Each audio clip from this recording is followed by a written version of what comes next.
remarks from Dr. Theresa Tam, Chief Public Health Officer, as well as Dr. Howard New, Deputy Chief Public Health Officer at the Public Health Agency of Canada. Following the remark, we will open the teleconference line for questions from the media. Aujourd'hui, nous entendons des allocutions des Dr. Theresa Tam et Howard New de l'Agence de la santé publique du Canada. Suite à la présentation, il y aura une période de questions. Procédons maintenant à la séance d'information technique. Let's begin today's technical briefing. Over to you, Dr. Tam. Merci beaucoup and bonjour à toutes et à tous. So today, we'll provide an update on the national epidemiology and modeling work that informs the ongoing management of COVID-19 in Canada.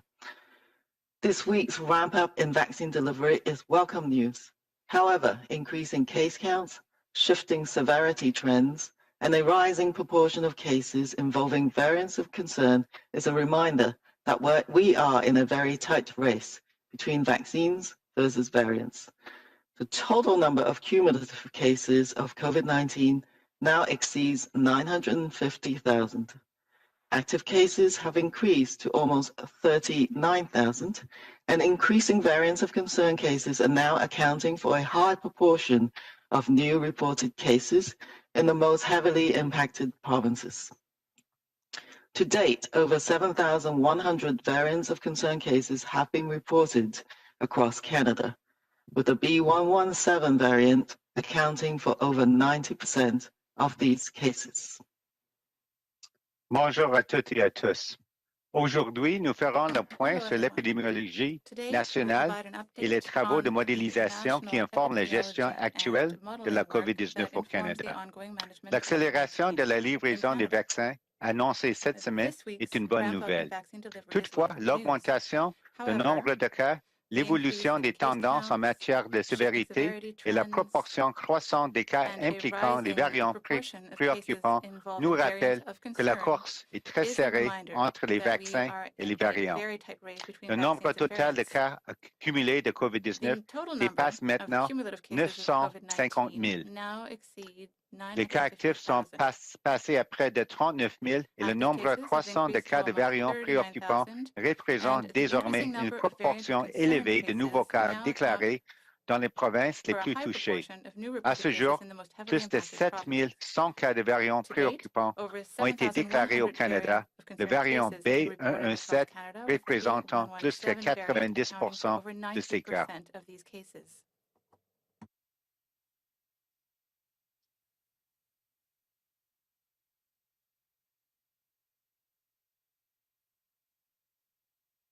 Dr. Tam, you might be on mute. Okay, thank you. So on slide 1, the declines in daily cases and severity trends presented at the last update have unfortunately begun to reverse. Daily case counts have increased over 30% in the past 2 weeks, with a national average of over 4,050 new cases reported daily. Case counts are elevated and rising. Likewise, following weeks of increased disease activity, the lagging indicators of COVID-19 severity are beginning to increase. On average, over the past week, 29 deaths were reported daily, and close to 2,200 people with COVID-19 were being treated in our hospitals each day, including over 600 in critical care. Diapositive 1. La diminution du nombre de cas quotidiens et les tendances de sévérité présentées lors de la dernière mise à jour ont malheureusement commencé à s'inverser. Le nombre de cas quotidiens a augmenté de plus de 30% au cours des 2 dernières semaines, avec une moyenne nationale de plus de 4 500 nouveaux cas déclarés quotidiennement. Le nombre de cas est élevé et en augmentation. De même, après des semaines d'activité accrue de la maladie, les indicateurs de la sévérité de la COVID-19 commencent à augmenter. En moyenne, au cours de la semaine dernière, 29 décès ont été déclarés chaque jour et près de 2200 personnes atteintes de la COVID-19 ont été traitées dans nos hôpitaux chaque jour, dont plus de 600 aux soins intensifs.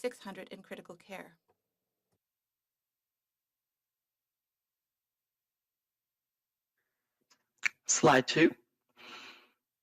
The time-varying effective reproduction number, or RT, represents how many people are being infected by each new case.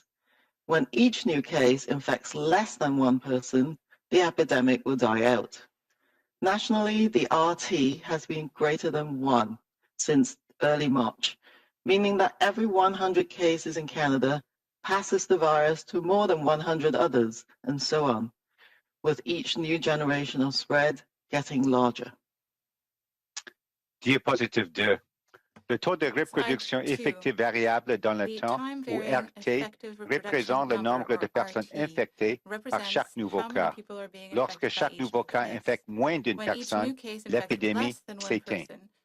Au niveau national, le RT est supérieur à 1 depuis le début du mois de mars, ce qui signifie que chaque centaine de cas au Canada transmettent le virus à plus de 100 autres personnes et ainsi de suite, chaque nouvelle génération de propagation devenant plus importante. On slide 3, COVID-19 incidence is increasing in provinces west of the Atlantic region. Variants of concern represent an increasingly high proportion of reported COVID-19 cases, with estimates ranging from 5% to over 50% of new COVID-19 cases in these areas. This raises the risk of spread into new areas where rapid acceleration of growth can occur. Early, strong, and sustained community-based public health measures and consistent adherence to individual practices work best to slow growth, maintain low levels of activity, or eliminate transmission from an area. Diapositive 3. L'incidence de la COVID-19 augmente dans les provinces à l'ouest de la région atlantique. Les variants préoccupants représentent une proportion de plus en plus élevée des cas de COVID-19 déclarés, des estimations allant de 5% à plus de 50% des cas actuels de COVID-19 dans ces zones. Cela augmente le risque de propagation dans de nouvelles zones où une accélération rapide de la croissance peut se produire. Les mesures de santé publique communautaire précoces, fortes et durables, ainsi que le respect constant des pratiques individuelles sont les meilleurs moyens de ralentir la croissance, de maintenir un faible niveau d'activité ou d'éliminer la transmission dans une région. Slide 4. COVID-19 hospitalization rates are leveling off or increasing in provinces with elevated disease activity. On average, the length of stay for people hospitalized is about 2 weeks, or close to 3 weeks for those experiencing more severe illness. This means that the number of patients being treated in hospital with COVID-19 accumulates over time, placing a prolonged strain on the health system. Diapositive 4. Les taux d'hospitalisation de la COVID-19 se stabilisent ou augmentant dans les provinces où l'activité de la maladie est élevée. En moyenne, la durée de séjour des personnes hospitalisées est d'environ 2 semaines ou de près de 3 semaines pour les personnes souffrant d'une maladie plus grave. Cela signifie que le nombre de patients COVID-19 traités à l'hôpital s'accumule au fil du temps, ce qui exerce une pression prolongée sur le système de santé. Slide 5. Over a third of health regions across Canada are reporting high incidence of 100 cases or more per 100,000 population. These are the darker blue areas on the map, including both urban as well as rural and northern regions of affected provinces. Diapositive 5. Plus d'un tiers des régions sanitaires du Canada signalent une incidence élevée de 100 cas ou plus pour 100 000 personnes. Les zones en bleu foncé sur la carte, y compris les régions urbaines, ainsi que les régions rurales et les régions du nord des provinces touchées. Slide 6. The good news is that since early January, incidence rates have declined dramatically among adults aged 80 years and older who've been prioritized in the initial phases of vaccination rollout. Currently, reported COVID-19 incidence rates are highest among young adults aged 20 to 39 years of age.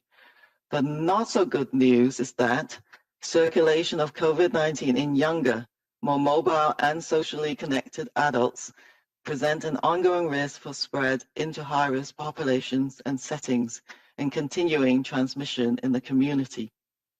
It is important to remember that although severe illness is less common in younger age groups, serious or prolonged illness can occur at any age, and there are emerging concerns about increased severity of the B.1.1.7 variants in adults.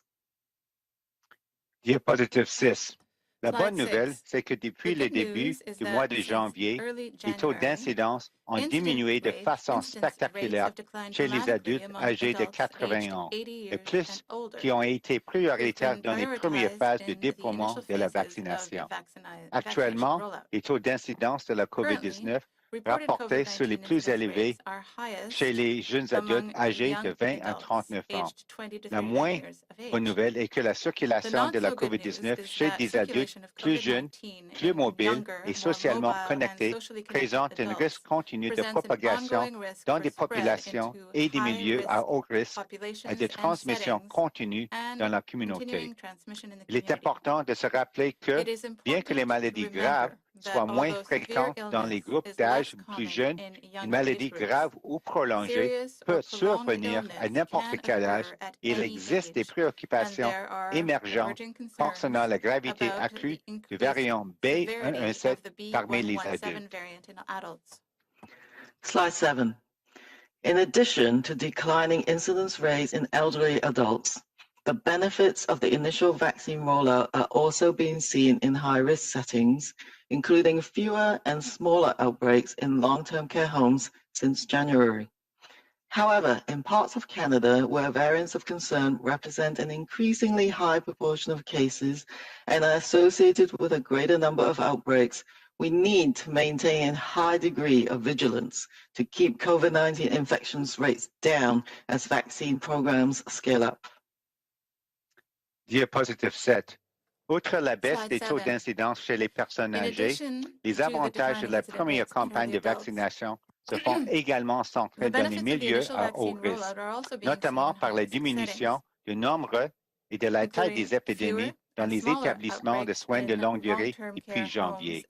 Cependant, dans certaines régions du Canada, où les variants préoccupants représentent une proportion de plus en plus élevée de cas et sont associés à un plus grand nombre d'épidémies, nous devons maintenir un haut degré de vigilance pour garder les taux d'infection par la COVID-19 à un bas niveau alors que les programmes de vaccination se développent. Slide 8. During the earlier stages of the pandemic from March to September of last year, the territories and most Indigenous communities were successful in their efforts to limit the introduction and further spread of COVID-19. Like many areas of Canada, the winter months presented challenges as COVID-19 continued to spread into new areas, with the rate of new cases in First Nations on-reserve populations exceeding that of the general Canadian population.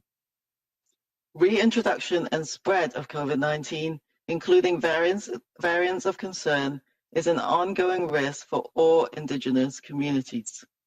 Indigenous communities in remote areas were some of the first to get vaccines, and the success of these programs with high population uptake is providing benefits that will contribute to resilience in these communities heading into the spring and summer months. Diapositive 8. Au cours des premières phases de la pandémie, les territoires à la majorité des communautés autochtones ont réussi à limiter l'introduction de la propagation de la COVID-19. Comme dans de nombreuses régions du Canada, les mois d'hiver ont présenté des défis car la COVID-19 a continué à se propager dans de nouvelles régions. Le taux de nouveaux cas dans les populations des Premières Nations vivant dans les réserves dépassant celui de la population canadienne générale. La réintroduction et la propagation de COVID-19, y compris les variants préoccupants, constituent un risque permanent pour toutes les communautés autochtones. Les communautés autochtones des régions éloignées ont été parmi les premières à recevoir des vaccins et le succès de ces programmes avec une forte participation de la population offre des avantages qui contribueront à la résilience de ces communautés à l'approche des mois de printemps et d'été. Slide 9. Indigenous communities and the territories have made good strides in increasing vaccine coverage, demonstrating strong leadership in administering vaccination programs across these communities. To date, more than 60% of adults have received at least one dose in Canada's 3 territories. Overall, more than 4.5 million doses of COVID-19 vaccines have been administered since vaccination began in mid-December, providing more than 10% of Canadian adults with at least one dose of COVID-19 vaccine. Nearly 60% of adults aged 80 years or older have received at least one dose of COVID-19 vaccine, which has contributed to reduced rates of infection in this high-risk age group. Diapositive 9. Les communautés autochtones et les territoires ont fait de grands progrès dans l'augmentation de la couverture vaccinale, faisant preuve d'un fort leadership dans l'administration des programmes de vaccination dans ces communautés. À ce jour, plus de 60% des adultes ont reçu au moins une dose dans les 3 territoires du Canada. Au total, plus de 4,5 millions de doses de vaccins COVID-19 ont été administrées depuis le début de la vaccination à la mi-décembre, ce qui a permis à plus de 10% des adultes canadiens de recevoir au moins une dose de vaccin COVID-19. Près de 60% des adultes âgés de 80 ans ou plus ont reçu au moins une dose de vaccin COVID-19, ce qui a contribué à réduire les taux d'infection dans ce groupe d'âge à haut risque. Slide 10. Based on Canadian data up to March 20th, short-term forecasting shows the predicted cases and deaths due to COVID-19 out to April 4th. The graph on the left shows the predicted number of cases could be in the range of 973,080 to 1,005,020 by April the 4th. The graph on the right shows the predicted number of deaths could be in the range of 22,875 to 23,315 by April 4th. Diapositive 10. Les prévisions à court terme à partir des données en date du 20 mars montrent les cas et les décès prévus dus à la COVID-19 jusqu'au 4 avril. Le graphique de gauche montre que le nombre de cas prévus pourrait se situer entre 973 080 et 1 5020 d'ici le 4 avril. Le graphique de droite montre que le nombre de décès prévus pourrait se situer entre 22 875 et 23 315 d'ici le 4 avril. Slide 11. In the past 2 months, more contagious virus variants have appeared in all 10 provinces, with the B117 making up an increasingly high proportion of cases in provinces west of the Atlantic region. Nevertheless, more contagious variants present a risk everywhere in the country. More contagious variants like B117 can result in a rapid spike of cases where vaccines may be less effective against variants like B1351. Whereas vaccines may be less effective against variants like B1351. The Atlantic provinces have been able to sustain sufficient measures to manage importations.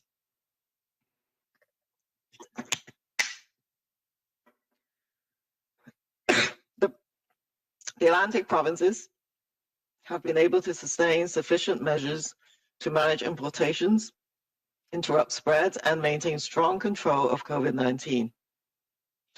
A rapid surge of cases followed the introduction of B117 virus variant in Newfoundland and Labrador. Was quickly interrupted with strong and sustained community-based measures. More recently, a rapid acceleration of incidents in one southeastern Ontario health region elevated their alert levels from green to red in just over a week. This is a caution that the virus can spread rapidly in any community, particularly when more contagious variants are involved.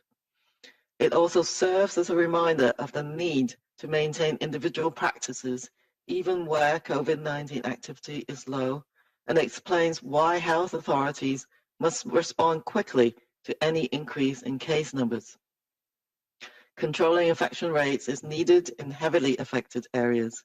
Elsewhere, ongoing vigilance is necessary to monitor, screen, and rapidly respond to any rise in cases to stop a variant of concern in its track. Diapositive 11. Au cours des 2 derniers mois, des variants plus contagieux sont apparus dans les 10 provinces, le variant B117 représentant une proportion de plus en plus élevée des cas dans les provinces situées à l'ouest de la région atlantique. Néanmoins, les variants plus contagieux présentent un risque partout dans le pays. Les variants les plus contagieux, comme B117, peuvent entraîner un pic rapide de cas, tandis que les vaccins peuvent être moins efficaces contre des variants comme B1351. Les provinces de l'Atlantique ont été en mesure de maintenir des mesures suffisantes pour gérer les importations, interrompre la propagation et maintenir un contrôle de la COVID-19. Une augmentation rapide du nombre de cas après l'introduction du variant B117 à Terre-Neuve et Labrador a été rapidement interrompue grâce à des mesures communautaires fortes et durables. Plus récemment, une accélération rapide de l'incidence dans une région sanitaire du sud-est de l'Ontario a fait passer le niveau d'alerte de vert à rouge en un peu plus d'une semaine. Il s'agit d'un rappel que le virus peut se propager rapidement dans n'importe quelle communauté, en particulier lorsque des variants plus contagieux sont impliqués. Elle rappelle également la nécessité de maintenir les pratiques individuelles, même lorsque l'activité de la COVID-19 est faible, et pourquoi les autorités sanitaires doivent réagir rapidement à toute augmentation du nombre de cas. Il est nécessaire de contrôler les taux d'infection dans les zones fortement touchées. Ailleurs, une vigilance permanente est nécessaire pour surveiller, dépister et répondre rapidement à toute augmentation des cas afin d'arrêter les variants préoccupants. Slide 12.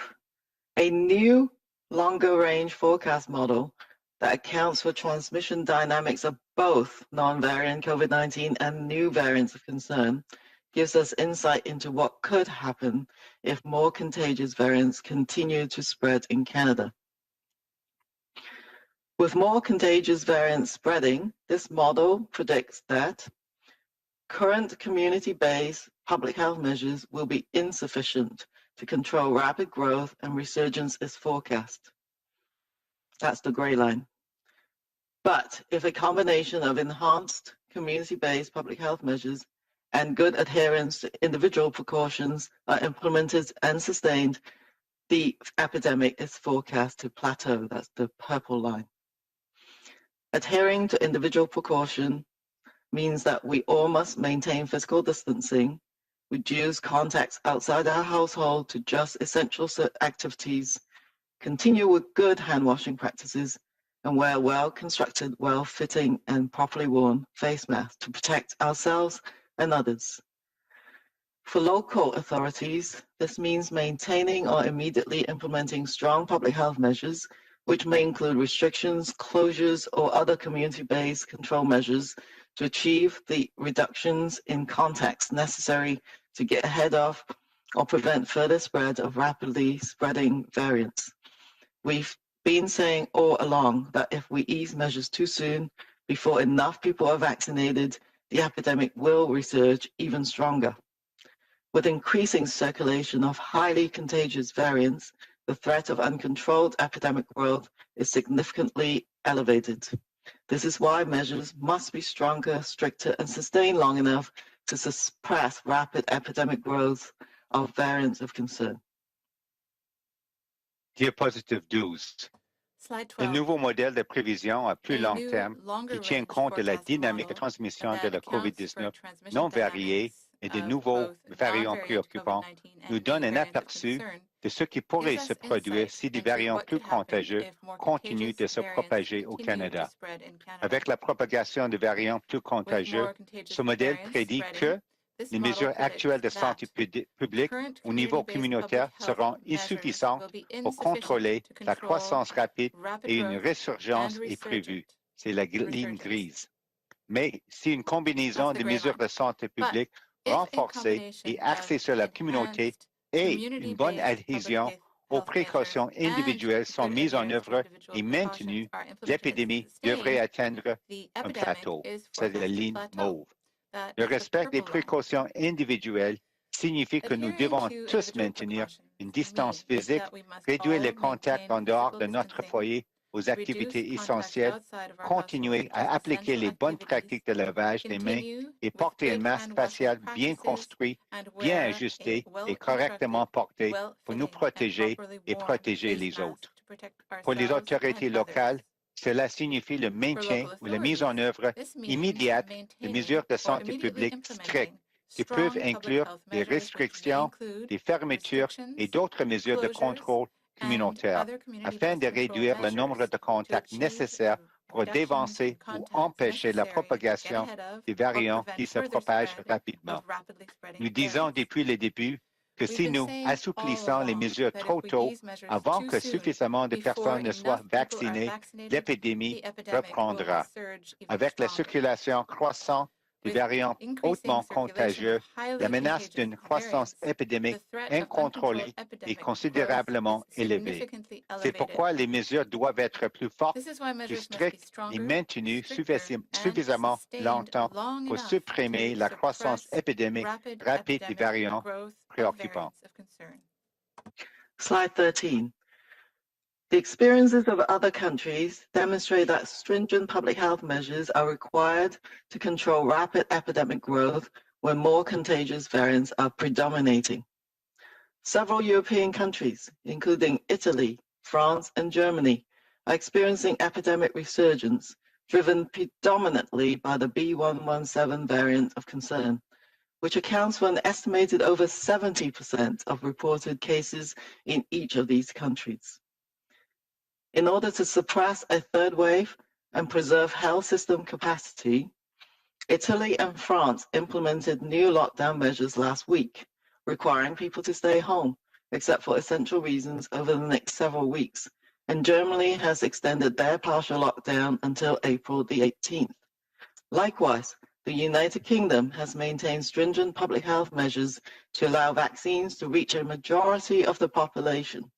They are only beginning to ease restrictions very gradually, now that over 50% of the population has received a first dose of COVID-19 vaccine. Diapositive 13. L'expérience d'autres pays montre que des mesures de santé publique strictes sont nécessaires pour contrôler la croissance rapide des épidémies lorsque les variants les plus contagieux prédominent. Plusieurs pays européens, dont l'Italie, la France et l'Allemagne, connaissent une résurgence épidémique due à la prédominance du variant préoccupant B.1.1.7 qui représente, selon les estimations, plus de 70% des cas de COVID-19 déclarés dans chacun de ces pays. Afin de supprimer une troisième vague et de préserver la capacité du système de santé, l'Italie et la France ont mis en œuvre la semaine dernière de nouvelles mesures de confinement exigeant que les personnes restent chez elles, sauf pour des raisons essentielles au cours des prochaines semaines. L'Allemagne a prolongé son confinement partiel jusqu'au 18 avril. De même, le Royaume-Uni a maintenu des mesures de santé publique strictes pour permettre aux vaccins d'atteindre la majorité de la population.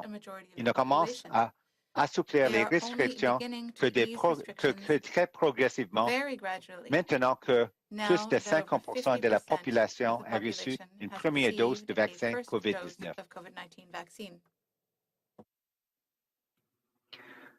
On slide 14, a review of key indicators and local circumstances will guide jurisdictions across the country in their ongoing adjustment of public health measures.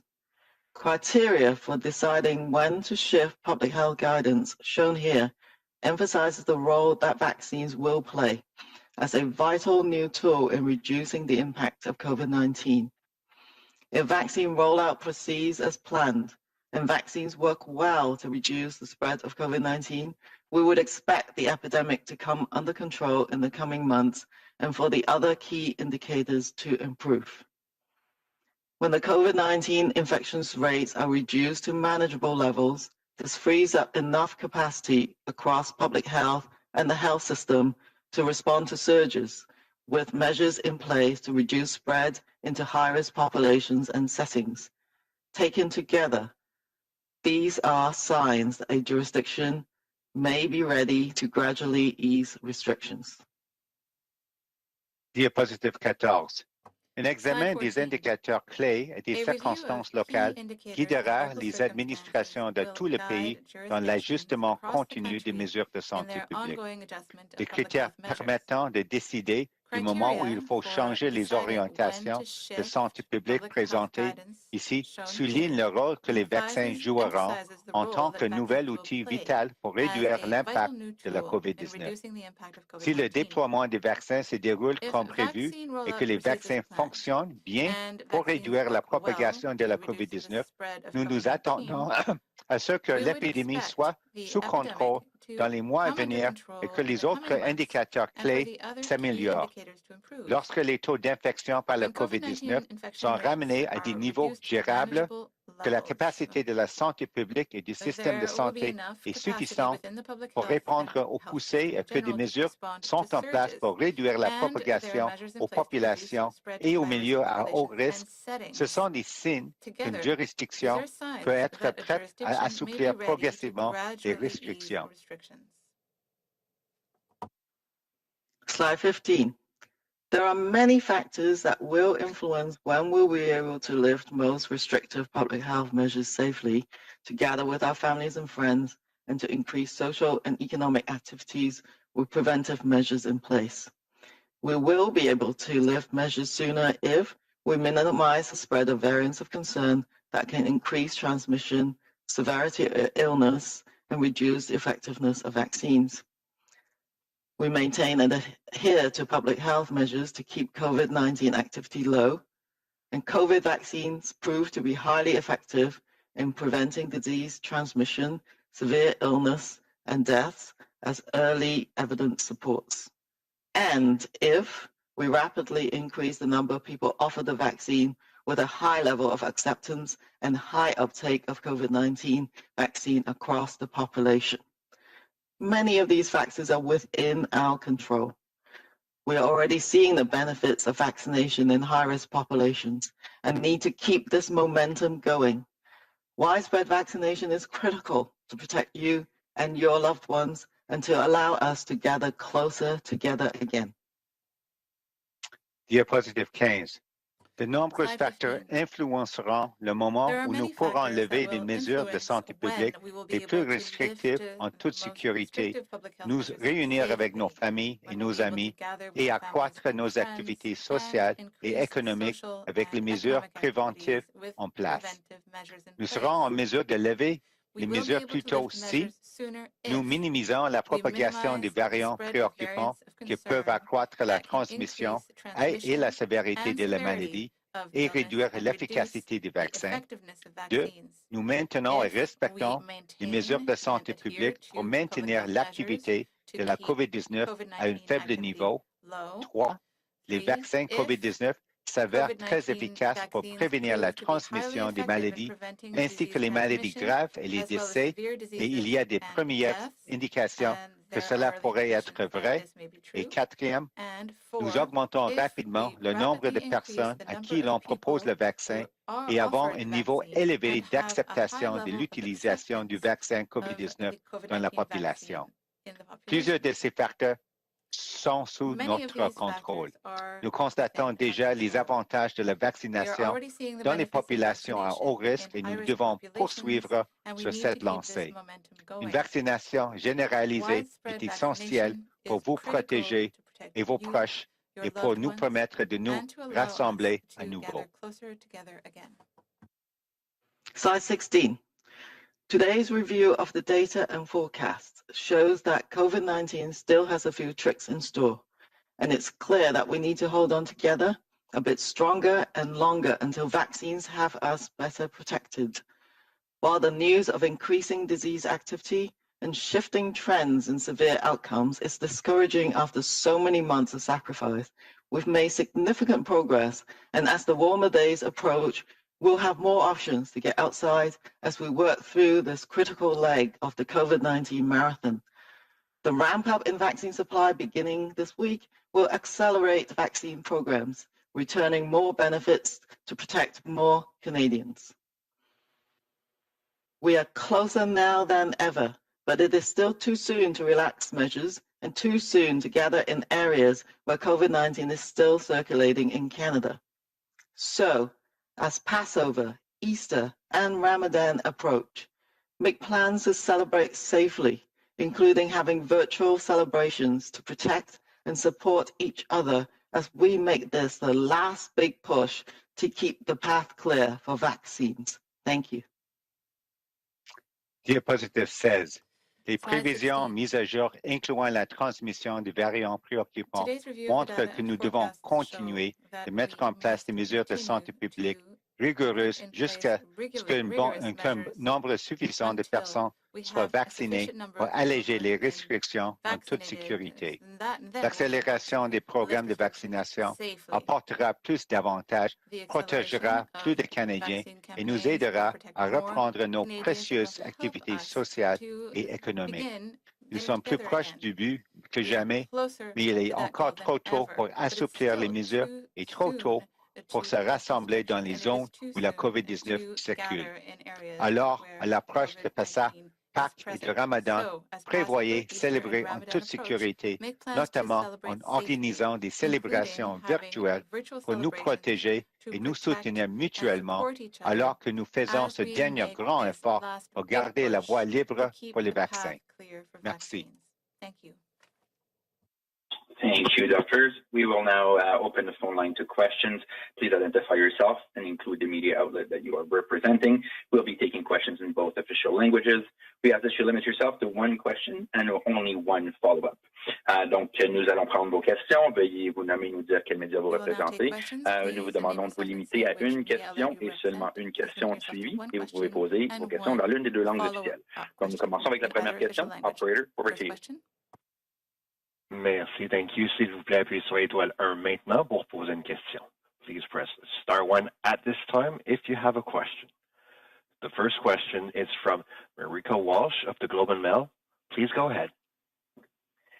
Good morning, Dr. Tam. Thank you so much for taking our questions. Yesterday, the Auditor General said that the Public Health Agency essentially was using the wrong assessment tool to assess the risk of the pandemic early on, and that it was only at your own intervention that the risk level was changed from low to high in mid-March. Can you tell us when you personally first thought that the risk was high to Canadians?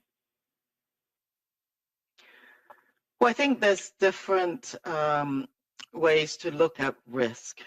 So the tools that were provided, and if you actually go back to what I said over, January, February, March, while the domestic risk at that moment in time was low, we had very few cases and they were managed. I kept saying the window of opportunity is closing right now. This is the time to prepare for something worse to come because of what was going on outside of Canada. So I think partly is that the sort of messaging and soundbite doesn't sort of reach the full soundbite that I was providing. But at the same time, I think public health agencies, the way we look at risk, need to be more in the forecasting of the future mode, if you like, and be able to communicate that. And so, as you see in the modeling session today, is trying to do that much better than what we were, I think, and be able to illustrate not only, the epidemiology as we see it now, but what could happen in those forecasting kind of models.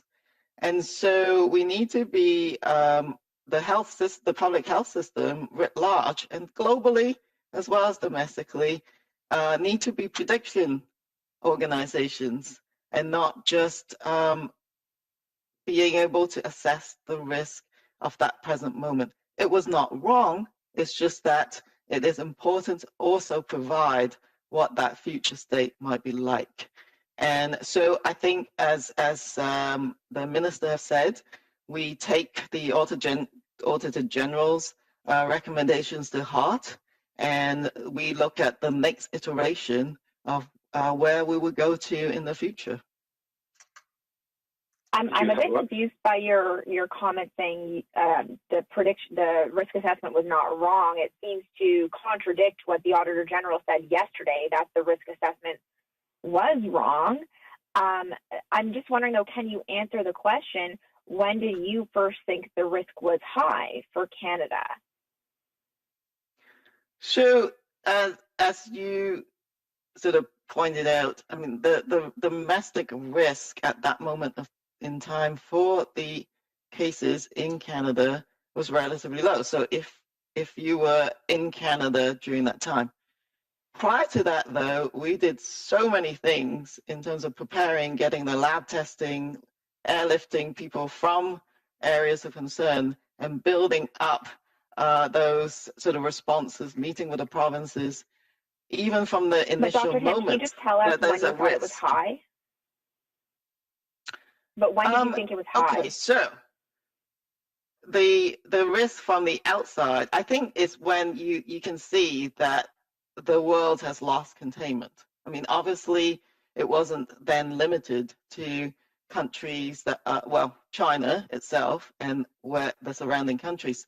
So I think certainly prior to the WHO announcement of a pandemic, we knew that essentially what the WHO said was you can't contain this thing, and countries have tried, but it's impossible to contain and limit to specific geographic areas. So I think Europe, having been impacted, and we were looking at Italy and other places, that certainly makes the risk that much closer.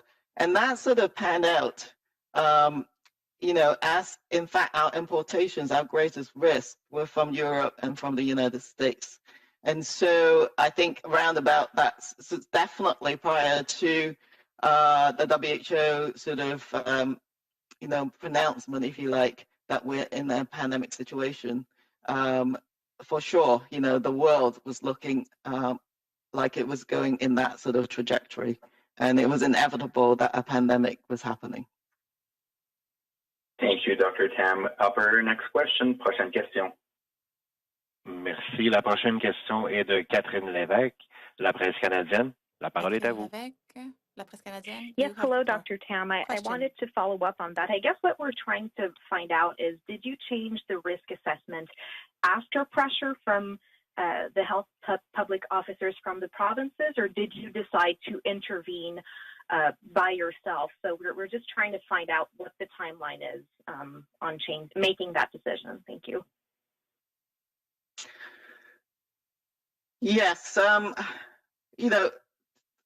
I think March, the end of that March timeline, and before, the WHO indicated it was a pandemic, it was pretty obvious even though the number of cases were quite low in the country, I think there were certain markers, and I would have to go back and look at the exact date.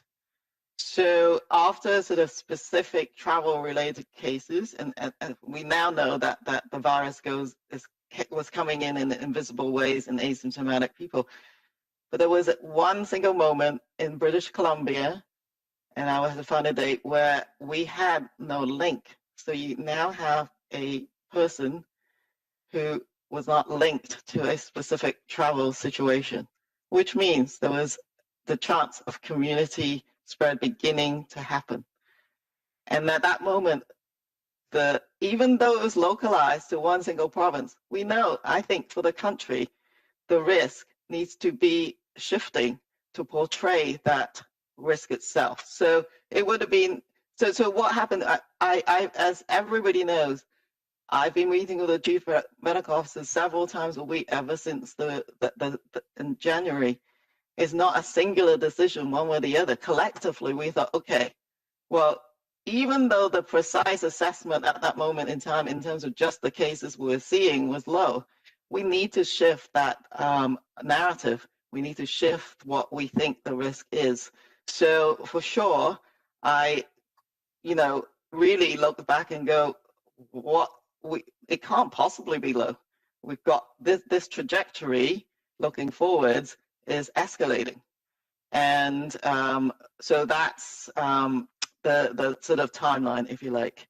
Not to say that we minimize what the potential for this pandemic in Canada in terms of preparedness, but for sure, I mean, I think if we all look back, I think my brain's trying to shut out some of those moments, but none of us forgot. So there's somewhere in that early March timeframe with this is not a containable thing. Cases are gonna come, and we must rapidly escalate our measures. So I think it was around that timeframe. And no, it's not just provinces pressuring us or anything like that. It was a collective,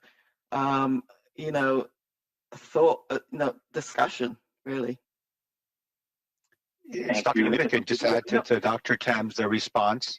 I would say that, it's not a single point in time in which, suddenly we say, the risk assessment say there's a risk to Canadians. I think right from the beginning, as Dr. Tam pointed out, she contacted the other chief medical officers of health. Meetings were starting already from sort of early January, and it has been regular ever since. And even for myself, I could say that since the first week in January, we were having regular bilat meetings with the CDC to also exchange information to compare our risk assessment notes in terms of what was happening both outside of North America and our respective countries, but also what the risk may be in terms of the risk to both Americans and Canadians. And so that work was always ongoing. It's not something that just happened at a single point in time. So I think that's important to stress. And certainly, I think some of the touchstones, I think, as Dr. Tam mentioned, with our good surveillance system here and close work with the provinces, territories, I think for me, there are 2 points that really signaled that the transmission was certainly getting, as they say, closer to Canada, and in the sense that we had a case reported, and obviously protecting confidentiality and so on, but there's a case reported in Canada in which the only travel, and this was a person coming back to Canada, was travel to Iran.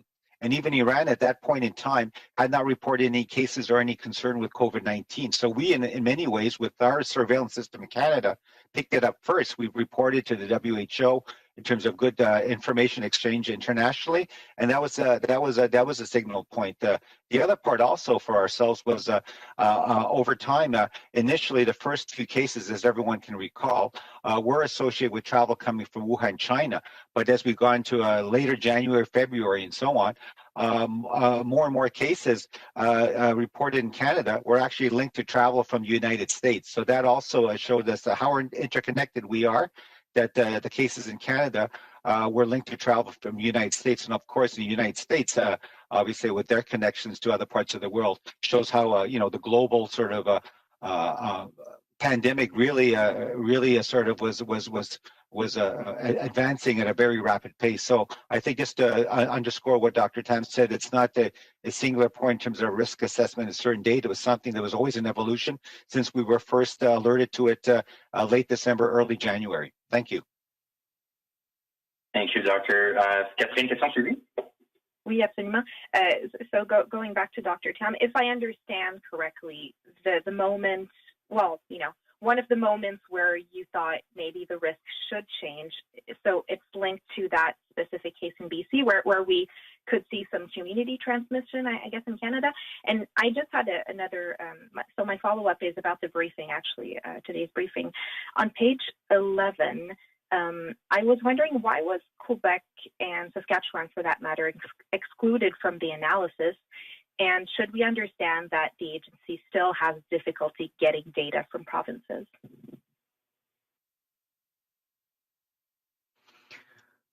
So, obviously, the local level response is critical, and they need the data they need to respond to the particular situation. But I think it has, significant, getting data local level up is a big impact on the public health system, which is pretty small.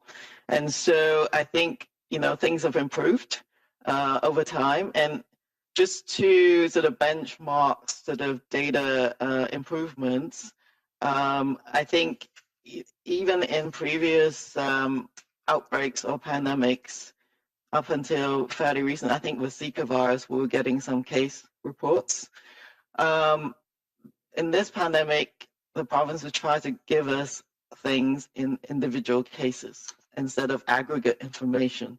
So that's sort of definitely a step forwards, but there is improvement over time. We had increased commitment to provide some of the indicators that we were looking for, such as occupation or race, and then to try and make it easier, we've now set up a national COVID-19 public health data portal. But yes, I mean, provinces have their own, I think, challenges in pulling the data also from local levels. So they needed to pull this up. There is not a specific issue with wanting to share. I think the system itself, meaning all levels, and going right down to hospitals, needed to be strengthened, and this is what we're trying to do during, but also I hope in going forwards, that we don't lose that capacity. And I think ministers probably have emphasized the injection of, I think, if I can recall correct, $4.3 billion just to support data, lab testing, and contact tracing. And that's allowed us to also move into the development of a pan-Canadian health data strategy. So there are infrastructure and whether it's people or others that have to be supported all the way through the public health system. Just to get back onto page 11, just like we initially got our lab test developed really, really fast in Canada, getting genomics platforms stepped up in order to sequence the viruses has been a massive acceleration in the last weeks and months. So the genomics networks have been stood up. The screening now for mutations, if you knew which mutations we're looking for, the provinces are now screening a huge number of them. And so, I think it's not because the individual provinces are not prepared to give us that data. That data has to be standardized. There's reporting agreements as to, well, what, are we comparing apples to apples or apples to oranges? All that has to take place pretty fast. This is the best data we can provide at the national level, and it will improve. But it does give you, overall, a very good picture of the escalation and the replacement of the variants in Canada and in different areas. So maybe I'll leave it at that for now. Thank you, Dr. Tam. Operator, next question. Thank you. The next question is from Annie Bergeron-Oliver of CTV National News. Please go ahead. Hi there. Thank you very much for taking my question. You're calling for more public health measures and restrictions. In Ontario, it seems like the restrictions ease, then cases go up, and then restrictions tighten again. Instead of this sort of yo-yo effect that we've been seeing for months, are you essentially saying that a more prolonged sort of stay-at-home order is necessary to get these variants under control? And can you just be more specific in exactly what type of stronger public health measures you're calling for? Well, I think every province is different. You've seen how different the Atlantic to the territories to BC to Alberta, but all 6 provinces that are sort of west of the Atlantic are either experiencing or it's likely to experience a resurgence in the coming days and weeks. So, and some big provinces, Ontario, are taking a more regional approach. So there is definitely merit in that, but of course people do travel in between. So that has to be borne in mind. In areas where you have variants, where you have been doing this up and down sort of measure, I think it is a really important approach perhaps to not go up and down too much, but sustain a certain level of restrictive measures. It may not be stay at home for every area. It's more you've got to implement measures that work in your community where people are going to stick to as few interactions, as few times, shortest amount of time with the variants escalating. So if there are detections that this activity is ramping up, then definitely don't relax and try and keep that even keel until the vaccines have gained much more of acceleration in terms of coverage. And so, with the approach that Canada is taking overall, just trying to get that first dose into as many people as fast as possible. And with the doses now we're getting, it's possible to get that vaccine offered to everyone before the end of June.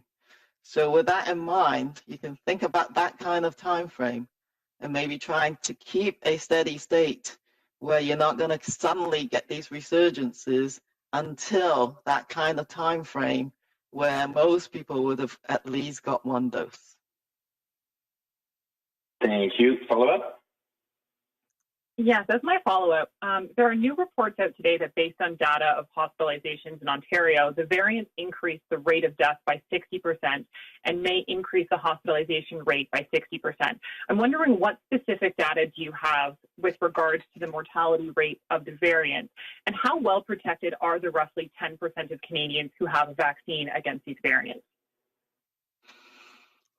They're really excellent questions. I mean, prior to seeing what's happening in Ontario, we could only learn from Europe. And you've seen what happens in Europe and the countries where the variants take hold, both in terms of those epidemic accelerations, but also increasing data over time from the UK and others that the B117 variant, there was less data on the other 2, but increases severity of the illness.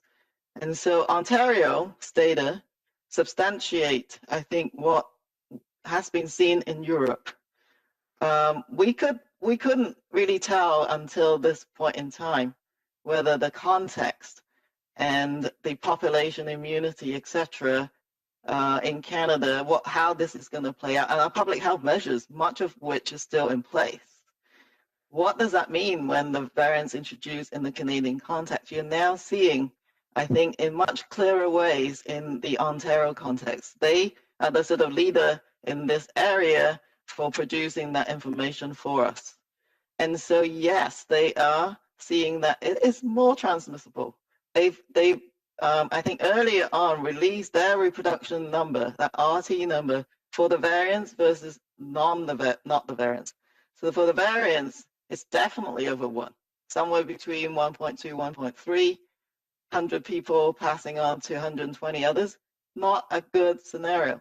And then they've now released the data that is showing, there's 60% increase in risk of hospitalizations, 100% increase in admission to ICUs, 60% increase in the risk of death.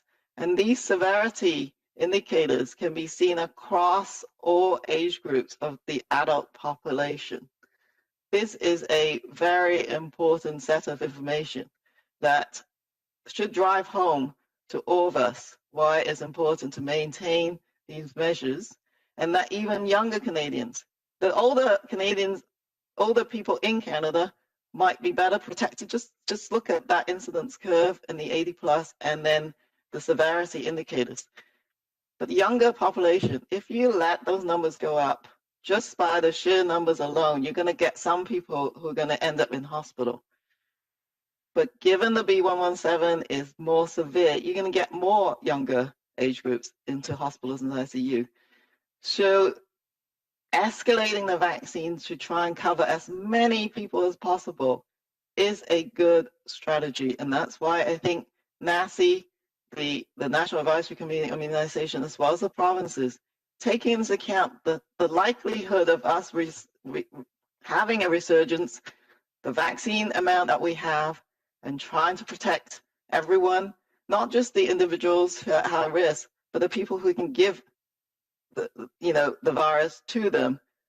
Vaccines are never 100% effective. You can protect yourself, but the other people around you need to be protected. For that, we protect each other approach to take hold, which is why, look at the United Kingdom. They haven't relaxed much measures while their vaccine coverage is going up to, I think, 50% now of the population receiving one dose at least. So those are the kind of lessons that we have to learn. We didn't know how the vaccine was going to perform in real life. Now we're getting more and more information. So I think if you look at Ontario, then why would we think this would be different anywhere else in those other bigger provinces? As soon as those variants take hold, things could escalate. So ease anything, and you have to be really thoughtful about it at this point in time. With the other aspect, with the higher risk populations, the vaccinations have gone quite well. We're hearing high uptakes in most areas of Canada, in the long-term care residents, and in they're beginning all the community-based, age-based approaches. So I think I hope that benefit that you've seen in some of those graphs continues. This is our first inkling of just how effective these vaccines are in Canada, and there is no way that if it's that effective in older population, that it wouldn't be really great for younger adults. And so we just got to keep going and as fast as we can with our vaccination while holding on to those measures, which is why, every time we hit a sort of a holiday period, we're always a bit anxious. Passover, Easter, Ramadan, times when families and churches and other gatherings typically occur. We want to make sure this does not happen right now, not the time. So we've seen what happens just before Christmas. It's predictable. So if people could please celebrate safely, virtually, as much as possible, it would really help as we get the vaccines out. Thank you, operator. Next question. Prochaine question. Oui, merci. La prochaine question est de Raymond Filion, TVA Nouvelle. La parole est à vous. Merci. Bonjour. Question pour Dr. New. Dr. New, le syndicat des douaniers nous dit ce matin que 8000 personnes sont entrées au Canada au cours des 48 dernières heures à la colle pour fêter la Pâque juive à Montréal. Ça commence demain. Il y a donc risque d'avoir des rassemblements. Alors, comment allez-vous vous assurer que ces personnes respectent la quarantaine obligatoire?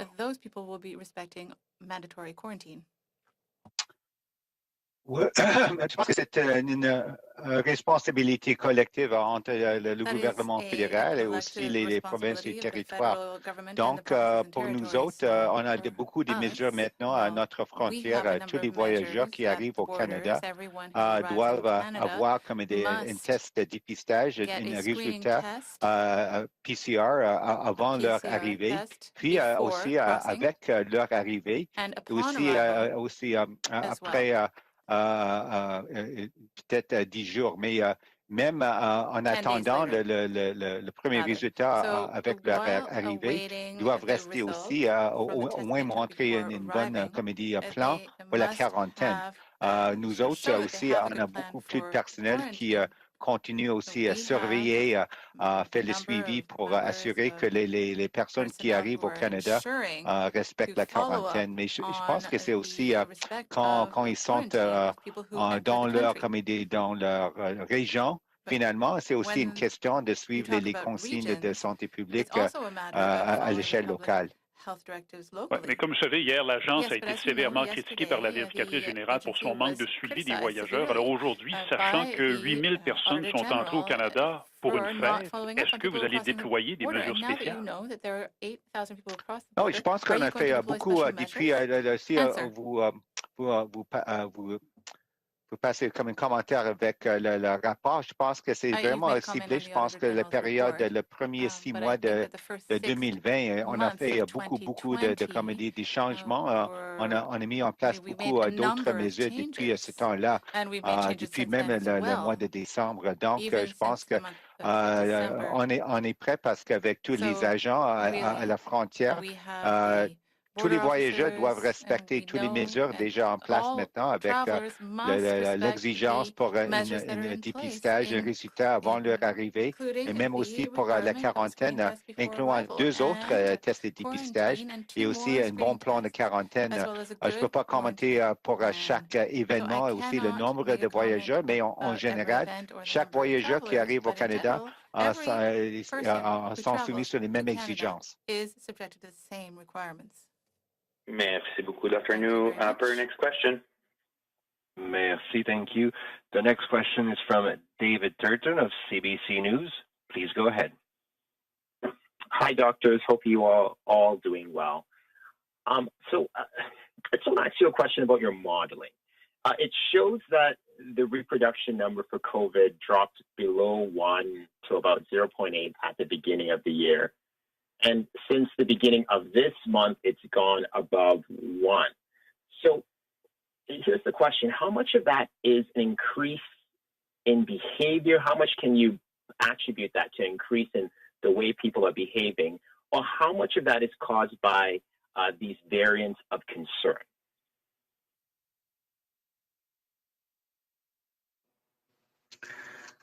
It's going to be both, obviously. I think given that this virus is spread by contacts between people, it's essentially there is, increasing connections between people for sure. That's sort of behavioral aspect. And also specific reporting by province, which shows that there are certain gatherings, some of them were social gatherings, that resulted in transmission. So that's definitely happening. Quantifying it one versus the other over time will be difficult, and it would fluctuate over time, I'm sure. And this is a national level, which is, really macro and doesn't sort of get down to what's happening in each of the communities or the provinces. But for sure, if you look at the graph that shows the identification of variants, they're playing an increasing part, particularly in areas of Ontario.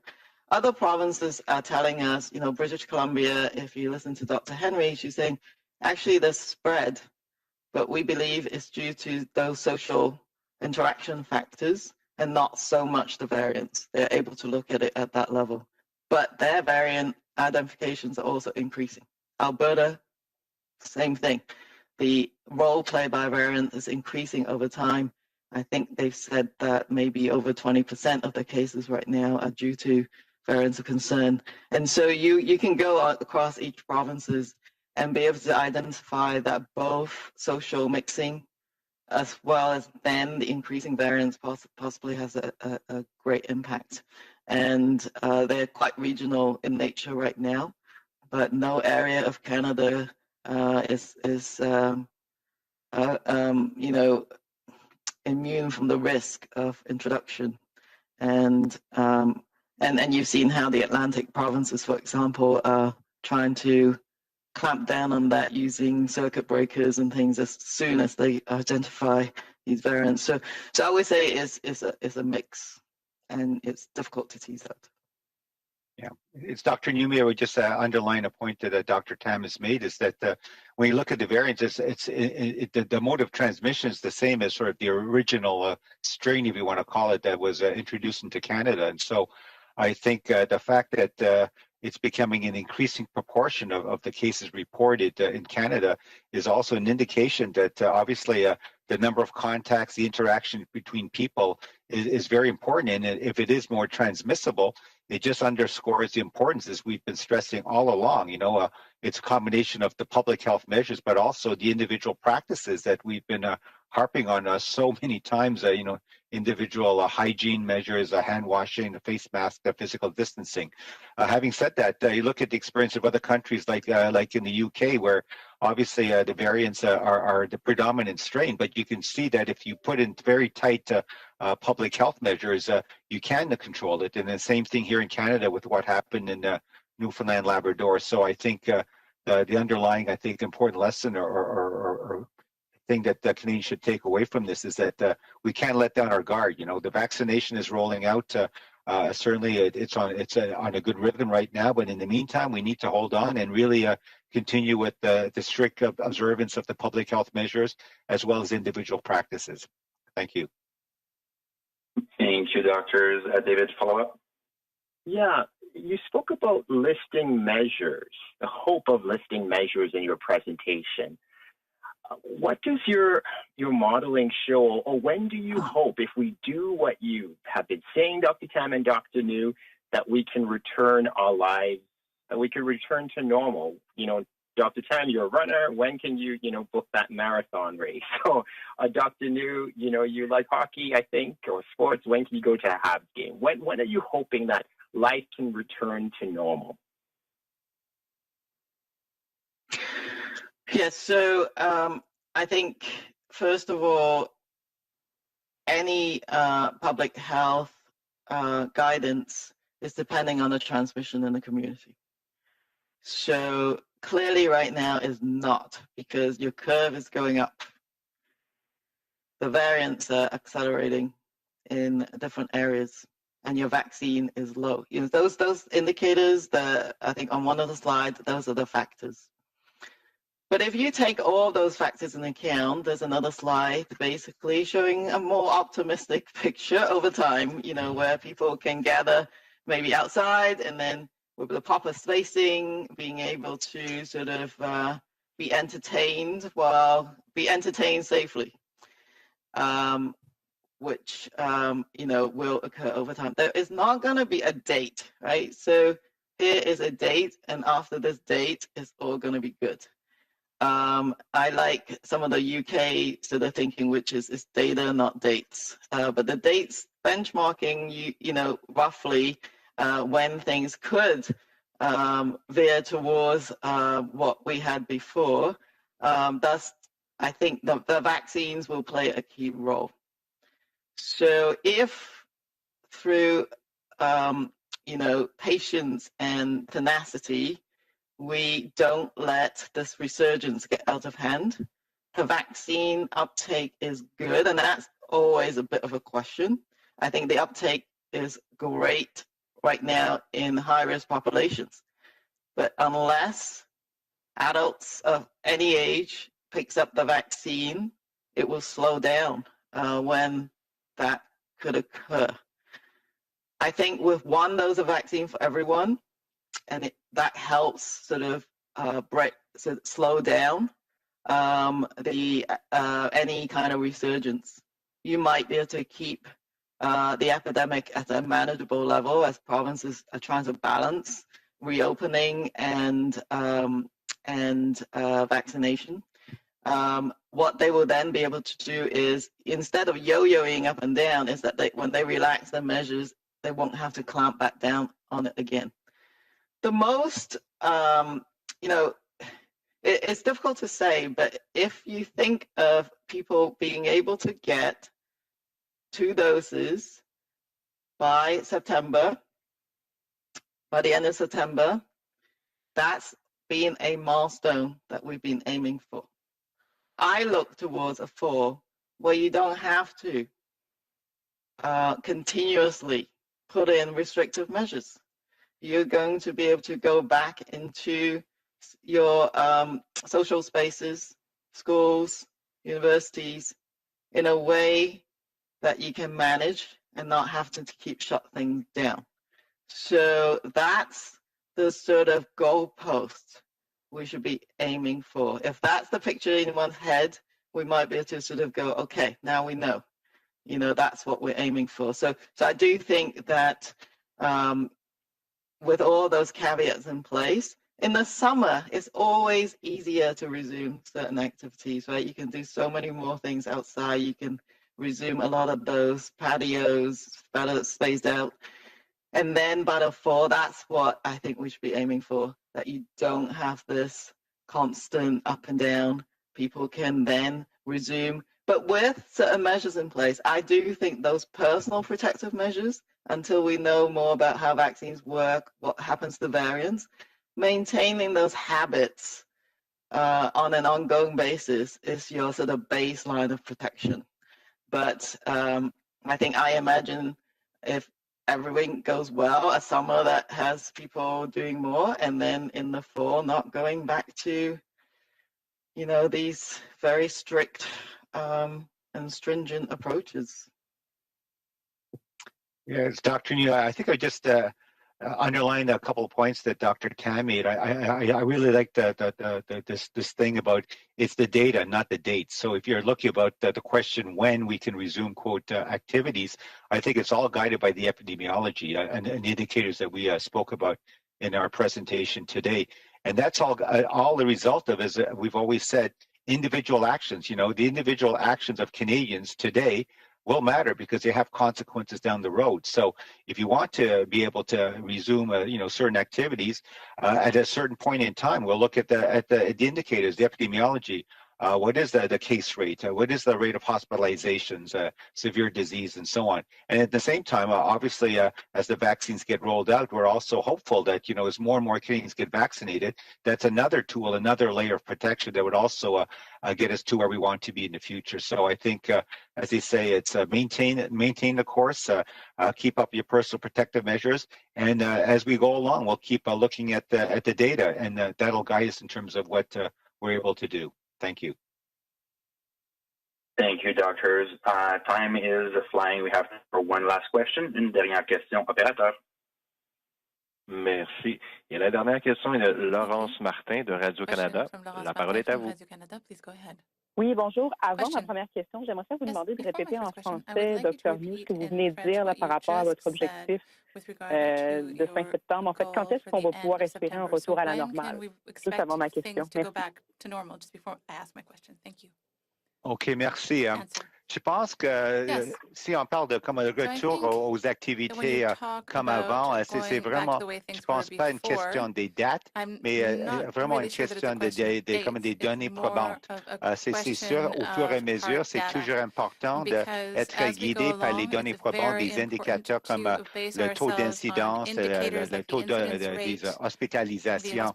Je pense que aussi c'est très important de souligner le point que pour tous les Canadiens et Canadiennes, c'est très important ce qu'on fait aujourd'hui parce qu'il y a toujours des conséquences dans 2, 3, 4 semaines. Donc, c'est très important de toujours continuer avec les pratiques individuelles, se laver les mains, la distanciation physique, le port de masque, tout ça. Et au fur et à mesure, on va garder parce qu'à un certain point, si tous les indicateurs montrent que la situation est peut-être plus comme sous contrôle. C'est sûr, les autorités de santé publique peut-être peuvent considérer assouplir les mesures de santé publique, mais c'est quelque chose à suivre. On ne peut pas vraiment donner une date. C'est vraiment une question de données probantes. L'épidémiologie. Donc, j'aurais une question parce que vous parlez que les mesures doivent être plus fortes, plus strictes en ce moment. Est-ce que donc, ça veut dire que d'avoir 250 personnes dans les lieux de culte, d'ouvrir les cinémas, d'ouvrir les spectacles, d'ouvrir les restaurants, ce n'est pas une bonne idée en ce moment, donc en dehors de la santé? Difficile.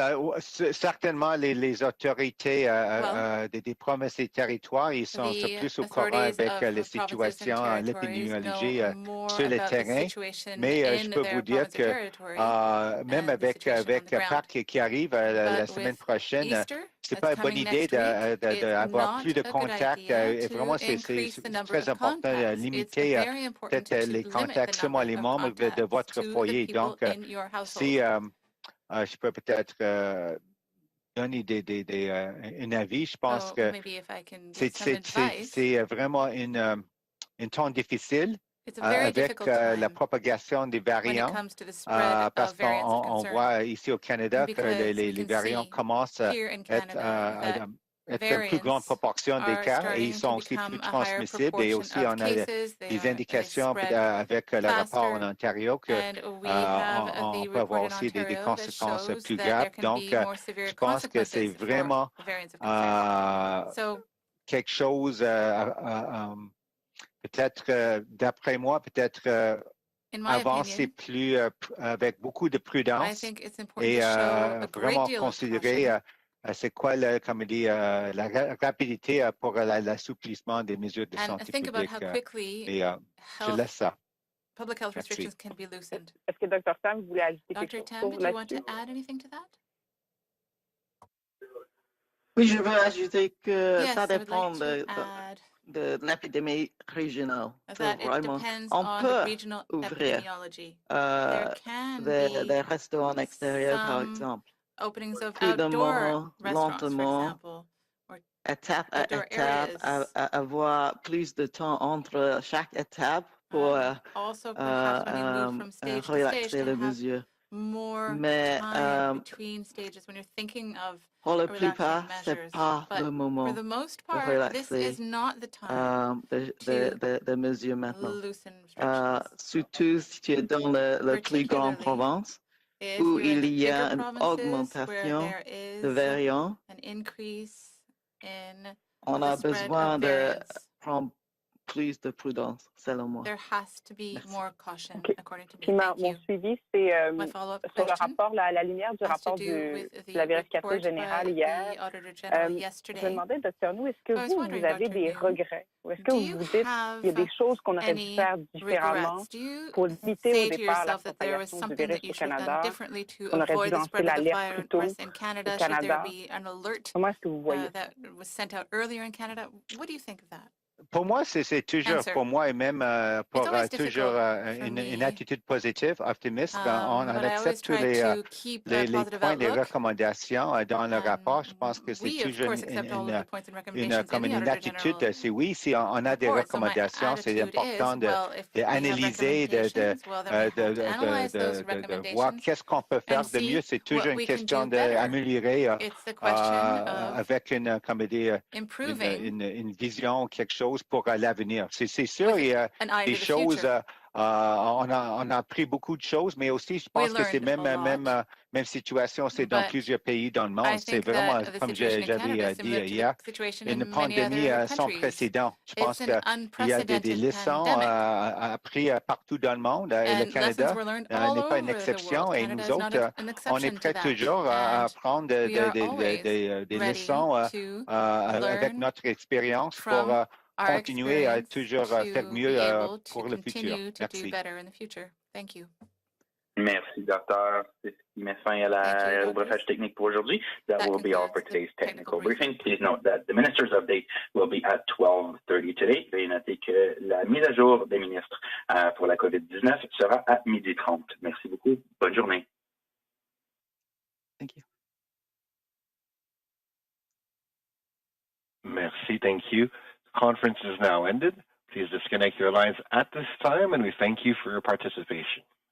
La conférence est maintenant terminée. Veuillez s'il vous plaît raccrocher votre ligne et merci à tous les participants qui se sont